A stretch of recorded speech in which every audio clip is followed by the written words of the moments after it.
Hi everyone, welcome to my 33-week pregnancy vlog. It's getting pretty close. And this morning I went through all my apps I could do each week when I when my weeks turn over basically. I just read from 4 or 5 pregnancy apps like what happens in the upcoming week.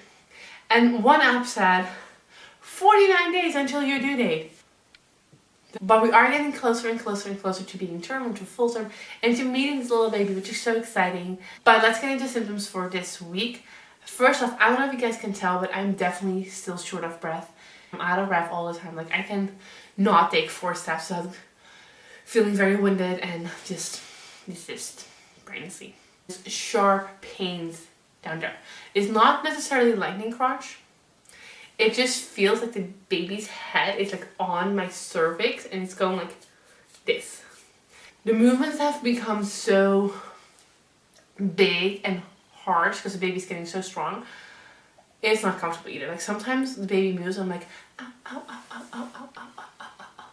And Rob's like, what's going on? What's happening? I'm like, your child is moving.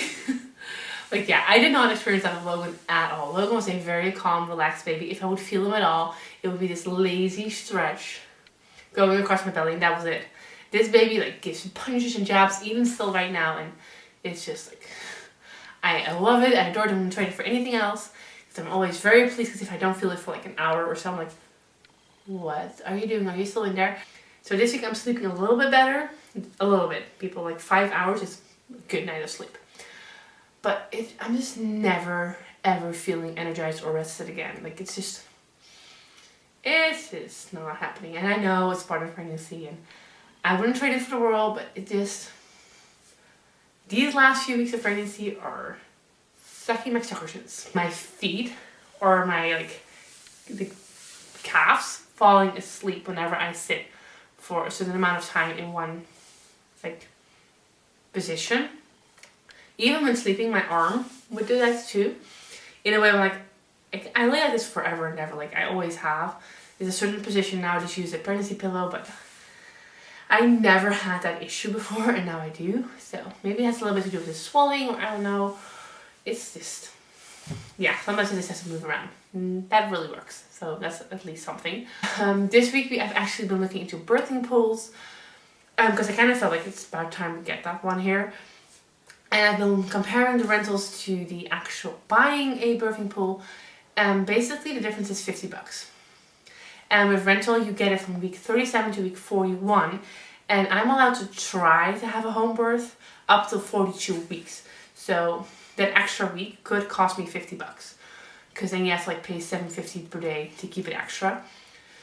And most of the rentals do not have a seat in the actual birthing pool. So it was kind of like, okay, we just need to buy, but then I want to get a really good one. So it's easy to resell or to reuse or whatever. And those still run up to $250. That's a lot of money.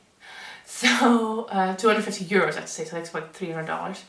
So I started looking on secondhand sites to see if there was any of them there. And I actually found one that was pretty close by. And it was only $130, which is half the amount of a new one. Not to mention that most of the second-hand ones you find on those sites were still 180 to 200 euros. So I'm pretty okay with that. All I have to do is buy another personal liner. I'm really excited about that. And I also started picking up on the hypnobirthing classes again. I kind of failed on those the last few weeks because I felt like they weren't doing anything because I kept falling asleep during them. And I figured I'm just too tired. There's not a moment in my day where I can listen to 30 minutes of music without being interrupted and not fall asleep, because I only have 2 options, which is Logan's nap time or when Logan is down for the night. And both of those times I either take a nap or I go to bed myself. So I'm just too tired. And then I started Googling it, how can you change that? And I found some few tips on there, and I also found that a lot of people fall asleep during their hypnobirthing music. And that is actually a good thing, because subconsciously you still take in all the lessons, and your body just responds naturally to the music to fall asleep, which means you're uber relaxed. So that's good. But they did give me the tips to try it on a birthing ball, or while vacuuming or cleaning or whatever, while you're moving and you can't really fall asleep that easily.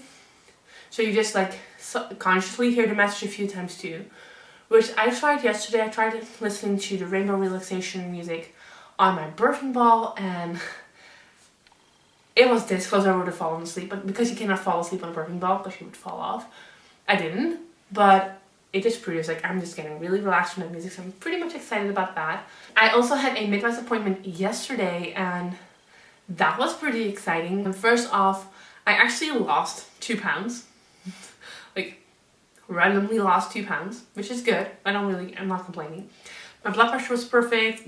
Baby's heartbeat was awesome. Measuring right on track. She could tell the baby was definitely head down. Hardly any chance for it to flip because the baby is a good size and I'm not that wide, so she doesn't think the baby's gonna flip again, which is good as well.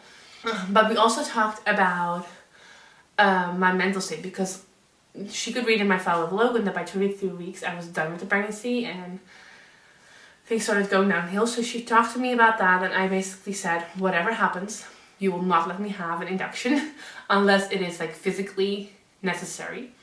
Which she kind of like wrote down. We had a lot of conversations about that, about how that was very challenging and I really wouldn't want to do that again. But then she also told me that the time, like summer 2013, they had a lot of referrals to the gynecologist to get inductions, and they didn't understand why. And it turns out it was because they didn't get their hands on a certain medication that they basically prescribe to every pregnant lady starting from 37 weeks onwards. And it's basically just this bag of like sesame seeds based medication that you just take in with a glass of water, and it helps you ripen your cervix. And I think that's it for this video, so I'll just go ahead and show you guys the belly now.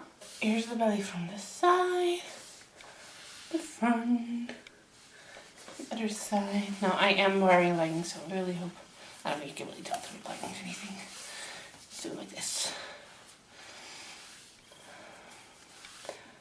Front, side front, other side. I am definitely getting stretch marks over here. And this one is getting creepily bad. This is going to be a huge one.